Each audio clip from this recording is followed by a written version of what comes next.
আসসালামু আলাইকুম। প্রিভেনশন অস্ট্রেলিয়ার আজকের ওয়ার্কপ্লেস হেলথ অ্যান্ড সেফটি আলোচনায় আমি হাসান আপনাদেরকে স্বাগত জানাচ্ছি। আমরা গত পর্বে হাতের যেই ঝুঁকিগুলি আছে, অর্থাৎ কর্মক্ষেত্রে হাতের যে ইনজুরিগুলি হতে পারে সেগুলোর ঝুঁকি কোন কোন ক্ষেত্রে আছে সেগুলো নিয়ে আলোচনা করেছিলাম। আজকে আমরা আলোচনা করব প্রিভেনশন মেজার নিয়ে, অর্থাৎ কিভাবে আমরা এটা থেকে রক্ষা পেতে পারি বা কিভাবে আমরা নিজেদেরকে রক্ষা করতে পারি, প্রিভেন্ট করতে পারি এগুলিকে। অ্যাকচুয়ালি প্রিভেনশনটা কি? প্রিভেনশন অ্যাকচুয়ালি হচ্ছে combination of commitment and few basic principles, অর্থাৎ আমরা কতগুলি নীতিমালা প্রণয়ন করব অথবা কতগুলি গাইডলাইন তৈরি করব এবং সেই সাথে সাথে আমাদের একটা কমিটমেন্ট থাকতে হবে যে আমরা নিরাপদ থাকতে চাই। যদি আমরা এভাবে করি তাহলে কমিটমেন্ট এবং অর্থাৎ আমাদের সচেতনতা, আমাদের আগ্রহ, আমাদের অবহেলা যেন এখানে কাজ না করে। অসচেতনতা অথবা অবহেলা অনেকগুলি ঝুঁকি আমাদের জন্য সৃষ্টি করে। যদি আমরা এই দুইটা উপাদানকে আমাদের কর্মক্ষেত্র থেকে সরিয়ে ফেলতে পারি বা আমাদের ব্রেন থেকে সরিয়ে ফেলতে পারি তাহলে পরে অনেকাংশেই আমরা এই ঝুঁকি মুক্ত হতে পারবো অথবা আমাদের নিজেদেরকে নিরাপদ রাখতে পারবো। এখন আমরা কিভাবে এগুলি করতে পারি সেটা নিয়ে আলোচনা করি।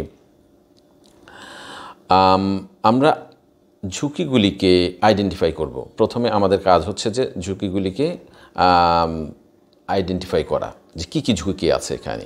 এরপরে আমরা যেটা দেখব সেটা হচ্ছে যে এই ঝুঁকিগুলি বা বিপদগুলিকে মূল্যায়ন করা, অর্থাৎ আমরা কিভাবে এই বিপদকে মোকাবেলা করতে পারি সেটা করা। এবং 3 নাম্বার হচ্ছে আমরা এই হ্যাজার্ড কন্ট্রোল, যেগুলি যে বিপদটাকে যে মূল্যায়ন করলাম, করার পরে আমরা একটা পলিসি বা একটা প্রোটেকশন নিব, সেই প্রোটেকশনটাকে ফলো করা, অর্থাৎ এই যে কন্ট্রোলিং মেজার, অর্থাৎ এই ঝুঁকিকে নিয়ন্ত্রণ করার অথবা বিপদকে নিয়ন্ত্রণ করার যে কর্মপদ্ধতি আমরা নির্ধারণ করব সেটাকে মেনে চলা।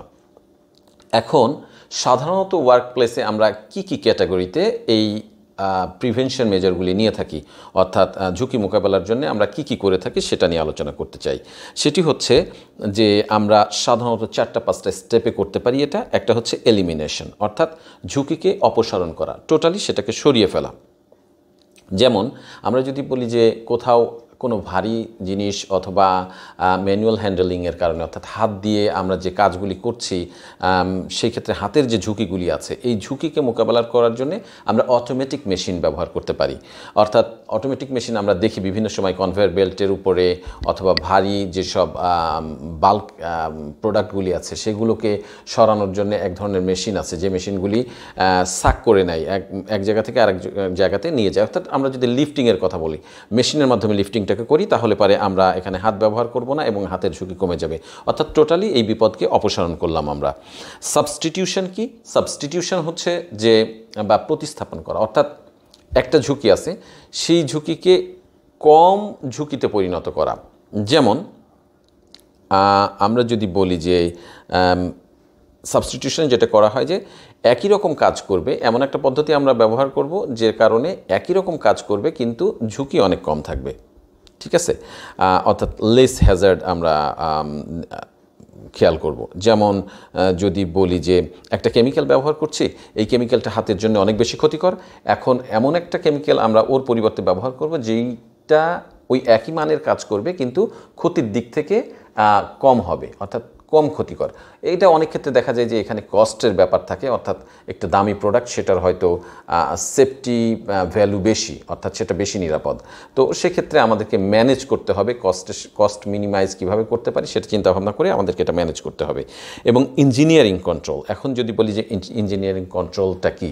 ইঞ্জিনিয়ারিং কন্ট্রোলটা হচ্ছে মেকানিক্যাল কাজগুলিতে সাধারণত, অর্থাৎ মেকানিক্যাল হ্যাজার্ড যেখানে আছে সেখানে আমরা এটা করে থাকি। যেমন দেখা যাচ্ছে যে কোনো একটা মেশিন তার কাছাকাছি থাকলে পারে মেশিন অপারেটরের জন্য ঝুঁকি আছে, তো আমরা একটা মেশিন গার্ড ইউজ করতে পারি, আমরা একটা কেজ বা একটা খাঁচার মতো তৈরি করতে পারি। যখন অপারেশনটা হবে তখন খাঁচা দিয়ে মেশিনটাকে এক সাইড থেকে এমনভাবে আইসোলেট করে দেয়, অর্থাৎ গার্ড থাকার কারণে অপারেটর মেশিনের কাছাকাছি যেতে পারবে না। এটা একটা জিনিস, এটা একটা প্রিভেন্টিভ মেজার।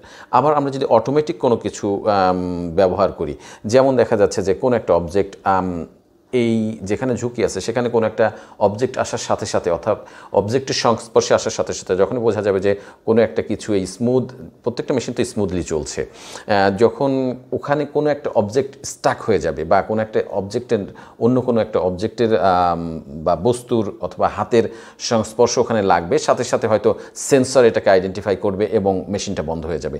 এভাবে আমরা ইঞ্জিনিয়ারিং কন্ট্রোল ব্যবহার করতে পারি। এরপরে যদি বলি যে ডিস্টেন্স গার্ড, অর্থাৎ আমি যেটা একটু আগে বললাম যে মেশিন থেকে অপারেটরের দূরত্ব তৈরি করে দেয়া, আর একটু বেশি দূরত্বে থাকা ডিস্টেন্স গার্ড হতে পারে। অ্যাডজাস্টিং গার্ড, অর্থাৎ এমন কোনো গার্ড ব্যবহার করলাম যেটাকে অ্যাডজাস্ট করে আমাদের প্রয়োজন মতো আমরা ব্যবহার করতে পারি এবং সেফটি নিশ্চিত করতে পারি। এরপরে হচ্ছে ইন্টারলকিং গার্ড, আমরা যদি এমন একটা সিস্টেম ডেভেলপ করব যাতে মেশিনটাকে লক করে ফেলা যায়।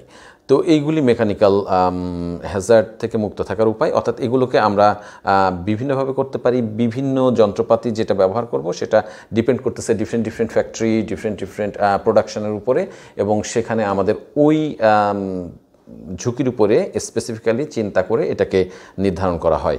অ্যাডমিনিস্ট্রেটিভ কন্ট্রোল কি, অর্থাৎ প্রশাসনিকভাবেও আমরা ঝুঁকি কমিয়ে আনতে পারি। সেটা কি, যেমন পলিসি ক্রিয়েট করা যে পিপি পড়তেই হবে, অথবা পিপি না পড়লে কি সমস্যা সেটার কারণে পানিশমেন্টের ব্যবস্থা আছে, আপনার অবহেলার কারণে পানিশমেন্টের ব্যবস্থা আছে, এটা করা যেতে পারে। 2 নম্বর হচ্ছে যে আমরা ইন্সপেকশন বাড়াতে পারি, অর্থাৎ সেফটি ইন্সপেকশন প্রতিনিয়ত, প্রতি মাসে, প্রতি প্রয়োজন অনুযায়ী প্রতি মাসে, প্রতি 3 মাসে সেফটিটাকে ঠিকমতো কন্টিনিউ করা হচ্ছে কিনা, সেফটি প্রসিজার মেনে চলা হচ্ছে কিনা সেটার জন্য আমরা ইন্সপেকশন করতে পারি।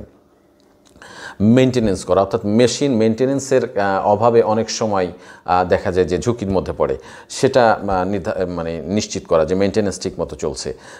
সেফটি অডিটের কথা আমি একটু আগে বলেছি যে সেফটি অডিট, অর্থাৎ আমরা যদি কোন ডিপার্টমেন্ট কতটুকু সেফটি মেনটেন করতেছে এবং না করার কারণে তাদেরকে কীভাবে আরও এনকারেজ করা যায়, তাদের এটাকে নিশ্চিত করা যায়, সেটা করার ব্যবস্থা করা যেতে পারে সেফটি অডিটের মাধ্যমে। তারপর পারমিট ইস্যু করা, অর্থাৎ সব জায়গায় সব প্ল্যান্টে সবাই যেতে পারবে না, স্পেসিফিক কিছু পার্সন আছে যাদেরকে হয়তো ওয়েল ট্রেন্ড করা, তারা এই ঝুঁকিপূর্ণ এরিয়াগুলিতে কাজ করবে, শুধুমাত্র তারাই সেখানে প্রবেশ করতে পারবে, এরকম পারমিট ইস্যু করা যেতে পারে। অর্থাৎ যত বেশি কম লোক ওখানে যাবে এবং যারা যাবে তারা সবাই স্কিল লোক, তাহলে পারে ঝুঁকি কমে যাবে, অর্থাৎ এই ঝুঁকির বা বিপদের সম্ভাবনা কমে যাবে। হাউসকিপিং এটা ব্যাপক অর্থে ব্যবহার করি আমরা আমাদের সব ইনসিডেন্ট, সব ধরনের ঝুঁকির ক্ষেত্রেই, যে কোনো ঝুঁকির ক্ষেত্রে বলি, সেটা ফায়ার ইনসিডেন্ট বলি, ইলেকট্রিক্যাল ইনসিডেন্ট বলি, বা যে মেকানিক্যাল ইনসিডেন্ট বলি, সব ইনসিডেন্টের ক্ষেত্রে হাউসকিপিং একটা বড় গুরুত্বপূর্ণ জিনিস।